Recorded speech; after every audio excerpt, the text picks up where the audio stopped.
Hi, I'm Khaled Ismail. I'm from Cairo, Egypt. I run an angel fund called Him Angel, and that's my second fund after the first fund that was called KI Angel.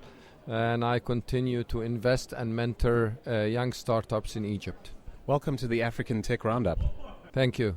Now, Egypt, North Africa in general, just feels like a totally different continent to the rest of us. I mean, in sub-Saharan Africa, we have a conversation often on this show about how disconnected even, the Anglophone parts of sub-Saharan Africa feel from the Francophone parts. North Africa is often not even brought into that discussion because it feels so removed. Why do you think that is? I think it's historic, and I actually completely oppose that kind of thinking. I was in a discussion a few days ago with somebody about, similarities between Egypt and countries in the Middle East. And I say, in that sense, at least in the entrepreneurship, we're closer to Africa than we are closer to the GCC, for instance. Really? Yes. I mean, it's not just a language issue. It's the size, the kind of problems, the poverty. I mean, GCC is spoiled by oil and so on. They have different problems, of course, but we have very little in common except for the language. Whereas with Nigeria or Ethiopia or South Africa, we have lots in common. Now, why that ever happened, I think it's the division of the colonial times where they started drawing lines and saying this is called North Africa and this is Sub-Saharan and this is Francophone and this is the Eastern Horn. And all of these are fictitious sort of lines that have been drawn.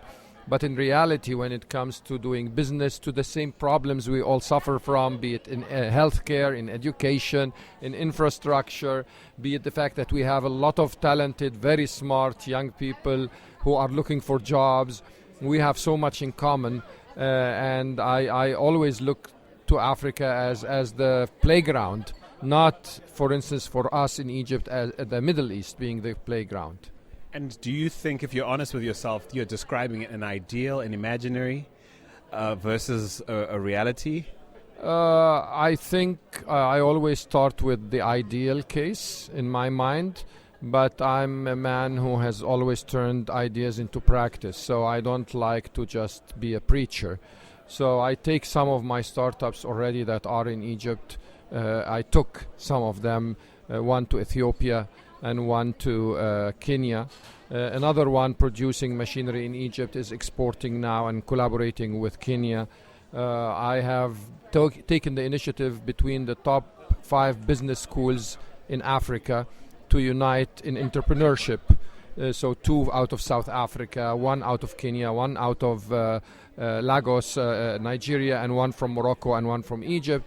Brought them together to form an association of African academic association for entrepreneurship. So I believe in it, but I also do things to make things happen. And you're here in Cape Town, South Africa, like it's just another day in Africa. Yeah, it's like being at home. Absolutely. So now tell me about your chosen investment approach, right? I mean, there's angel in the title. Why have you taken this approach? And perhaps describe for us how it's different to perhaps a typical VC approach to investment. I have to make a confession. It was purely coincidental. I was raised as a technologist, and then I started up my own companies. So I became a serial entrepreneur, and I had up to 7 companies. And at the same time? No, one at a time, over 20 years. My first was in 91, a solar energy company. And my last one was a very advanced technology company that came with 4G and so on for mobile technology that was acquired by Intel. Before that acquisition actually happened, I had in mind to allocate, if I ever get a good exit, a good chunk of that money for philanthropy. So I said, okay, and the exit happened, and I had the money in my hands, and I said, let me do some philanthropic projects with the money that I allocated. And I started researching about philanthropic projects, just to find out that first I don't understand anything about that field. I can't really help it. I can donate the money to somebody, but I will never be able to measure return on investment, which is something I always care about. So all of a sudden I realized the best philanthropy that we can ever do in Africa is generate jobs and generate opportunities, and more so generate hope. So I said, what do I know most is entrepreneurship and startups. So let me put the money in a not-for-profit fund, which is my original KI Angel Fund, and use that to invest in startups, not for profit, but to be sustainable. So if it is profitable, it will invest more and more in other companies. And by virtue of doing so, satisfy what I originally wanted to do, which is sort of philanthropic, but in a way where I can personally be engaged, I can personally help, I understand the field, and I can make success stories. So that's what happened. That's why I turned into an investor. And so how well did that fund do? So far doing quite well. I mean, I invested in 15 companies, 2 failed, 2 have had exits, and the rest, most of them have raised a second or a third round and are growing. Among them, the ones I mentioned who are expanding in Africa. So all in all, I'm quite satisfied. But the jury is still out. I mean, these funds need 5 to 7 years at least to start judging the success. And how long has it been? It's been for 4 years. That's why we saw already a couple of exits. So far, if I just do the math, it's at about an IRR of around 50%, which is pretty solid. Your success rate so far, I mean, you're being modest about, giving yourself time to truly reflect on the success of this fund. It certainly sounds like it's outperforming comparable funds I could perhaps think of on the continent. What do you owe that success to? Well, I think it's... I'm trying to beat statistics. I know the statistics of entrepreneurship and startups, and my model tries to beat statistics by virtue of being personally very engaged. I meet all my startups at least once every 2 weeks. We have 2 hours of strategy discussions, of sometimes just problem solving, sometimes new ideas, sometimes product development things. Sometimes nipping bad behavior in the bud. Just everything you can think about, and I'm brutally honest with them. I don't keep tapping on their shoulders and saying never mind. No, I say this was a big mistake, you shouldn't have done it. And I say a lot of things that may not sound very nice, but they help them. So I think by passing on all the experiences that I've had and bringing in also my network of connections, be it people who can help also in mentorship, or be it potential customers, potential partners, all of that improves the statistics, and I hope will bring more success than the average. And so what's the second fund about? You mentioned the second fund. Second fund is identical to the first one, but it's not going to be my personal money. I'll put money in it, but it's going to be additional people who came to me and asked to join. And I said, I don't want you to join the first fund because it is a not-for-profit, and I did it for a purpose. But let me build a new fund that will be for profit, and where everybody can come in, and then it has its lifetime, and hopefully I'll return to you good IRRs, and that's the second fund. You're literally leveraging your good name, in creating this fund. I presume you're exposing yourself to a fair amount of pressure to perform and not let the brand down. So I'm trying to sort of gauge how much pressure you might or might not be under in this second fund. Yeah, I had similar worries, and I'm a person who worries very much when it's not my own money. When it's my money, I take decisions, I carry responsibility, I can sleep very easily. But when it's other people's money, I feel much more pressure, and that's the price I will have to pay to go for a much bigger fund. It's not as though you're walking into this without understanding what you're getting into, but what advice would you give to people approaching things, given what you now know about doing things yourself, as an angel, as it were, versus a more formal approach? I think there are 2 types of investors in my mind, the engaged and the not engaged, and we need both, because the quality of the engaged has to be very high, and hence we don't have the huge numbers who can be engaged and help. But if you limit the investments to those, you will not have enough money.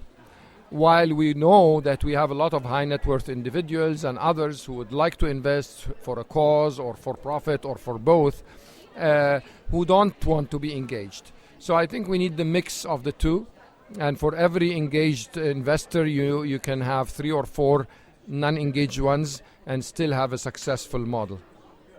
And so, what's your sense of the competitiveness in the VC space on the continent? I suppose I should start by asking what sort of deal sizes you're going for, perhaps what your thesis is for the second fund, and then perhaps after you answer that, give me a sense of your perception of the competition in the space, because I've met quite a few VCs here today, and I'm thinking, is it more competition or collaboration that's going on here? Well, first question, my thesis is I do at an seed stage investments of $50,000 to $200,000 each. I keep some money to invest in later stages with the successful companies, so I don't get diluted too much, and to keep being engaged with them. And I never accept a big chunk of their equity. I like them to maintain at this early stage most of the equity, but also I don't accept being a minute stake of 2% and 1% and 3%, because it wouldn't be worthwhile my energy and time and focus. So my average is 10 to 15% equity and ticket size $50,000 to $200,000, give or take. Now, about competition with other VCs and so on, I think it depends. It's market by market. It depends. I didn't ask which markets you're targeting. Are you market agnostic? Are you, and even in terms of your proximity to the Middle East, are you open to that? Are you specifically Africa focused? KI Angel, the first fund, was Egypt focused. Him Angel, which is the second fund, will go out of Egypt, opportunistically into Africa and maybe into some of the Middle East, not all the Middle East. As I said, I don't see the Middle East being my playground. I see probably Africa being a good playground for a lot of ideas. Now, back to the competition thing, as I said, it's market dependent. There are countries, I will not name, where they have very few deal flows and too much money, and hence I can see and sense the amount of competition. It's cutthroat between the VCs because there is too much money chasing opportunities. Whereas if it's the opposite, if there are more opportunities and less money, they tend to be more collaborative. So it really depends from market to market. I personally, at the angel stage, feel that there is very little angel investments in Africa and in the Middle East in general, from the amount point of view, not number of deals, but the amount being spent in Egypt altogether. It's like $5 million or something a year, which is pathetic. We have at least $100 million for VC, and only 5 are spent for angel. So that's disproportionate. And hence I don't see any competition in the angel space. And I collaborate with VCs because I have to bring them in at my second and third stage of investment in the companies. So they are my friends. We work together, and I see no competition with them.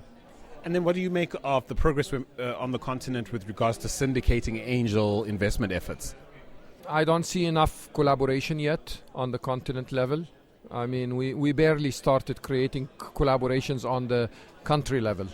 So I'm sure, I don't know the details, but I'm sure even in South Africa or in Nigeria and so on, not everybody is collaborating yet with everybody. So to talk about a continent level collaboration, I think it's still a few years away from that. Does it need to get to the point where you discover something in Egypt and there are 10 obvious people you give a call to in Egypt or around the continent? Is it as basic as that, or am I oversimplifying, how it would need to play out practically? I think it's going to be quite opportunistic. I hate to say, most of my life has been you can plan as much as you want, but then things happen, So today I was here in South Africa, in Cape Town. I met a company and I said, you should come to Egypt, I'll help you, and so on. Another one, I said, you're exactly in the same space like one I invested in. Let's think about partnering, merging you even together. 2 days ago, if you would have asked me, I wouldn't have planned for this. But what we can do more in Africa is gatherings like the one we're in here, so people get to discuss, have an opportunity to see each other, and good things come out. Gatherings like this are actually quite rare, not even in terms of their occurrence, just in terms of the depth and quality of the people they convene, and or at least the depth with which the topics are dealt with, etc. Speak to someone who should have been here, perhaps listening to us, because a great deal of our audience is abroad, who should have been here. Someone's got a little bit of money, a nest egg, perhaps has exited a company elsewhere, sitting there with anywhere from $200,000 to $500,000, and is thinking, listening to you going, I want to get involved. What's the obvious next step for such a person, do you think? I assume you mean the diaspora of Africans living in the US or in Canada or in Europe and so on, right? Absolutely. Yeah, I think many of those are emotionally still connected, but physically less so.